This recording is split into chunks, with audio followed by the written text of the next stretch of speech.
और हरिद्वार सांसद त्रिवेंद्र सिंह रावत ने केंद्रीय बजट को विकसित भारत 2047 के संकल्प को सिद्ध करने वाला बजट बताया है। अपने बयान में उन्होंने कहा कि यह बजट समावेशी है, जिसमें हिमालय से लेकर कन्याकुमारी तक देश के हर कोने के संतुलित विकास का खाका खींचा गया है।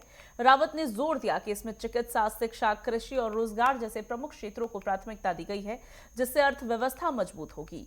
उन्होंने बजट को गरीब और वंचित वर्ग के उत्थान के लिए समर्पित बताते हुए कहा कि ये देश को आत्मनिर्भर बनाने की दिशा में एक बड़ा कदम है। क्या कुछ कहा है, सुनिए। एक तो ये कोई चुनावी बजट नहीं है, ये बजट देश का बजट है और जो 2047 का विकसित भारत का टारगेट है, जो विजन है, उसको लेकर के बजट देश को समर्पित किया गया है। और मुझे लगता है कि ये बजट देश की अर्थव्यवस्था को बहुत मजबूत करेगा। देश की जो विरासत है उसको मजबूत करेगा और उस विरासत को लेकर के भारत आगे बढ़ेगा, विकसित भारत की दिशा में एक मजबूत कदम के साथ आगे बढ़ेगा। 2047 नहीं, देखिए, हमारे प्रधानमंत्री जी,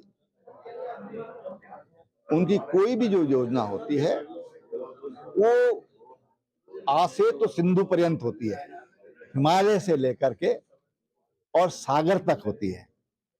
उसमें पूरे भारत को समझा जा सकता है और भेदभाव रहित होता है।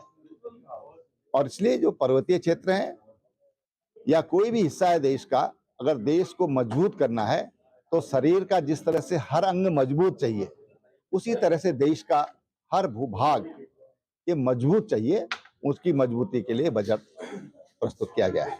दीर्घकालीन योजनाओं पर ज्यादा इसमें ध्यान दिया गया है। निश्चित रूप से जब हम विजन 2047 को लेकर चल रहे हैं तो उतना तो सोचकर चलना ही पड़ेगा।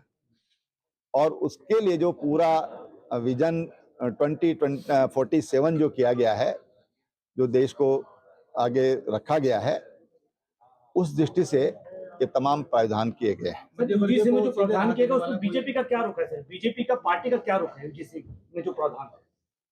देखिए भाई, ये यूजीसी का जो इश्यू है वो सुप्रीम कोर्ट के विचाराधीन है और कोई भी जिम्मेदार पार्टी, आपने किसी ने कुछ बोला क्या? किसी पार्टी ने कुछ बोला?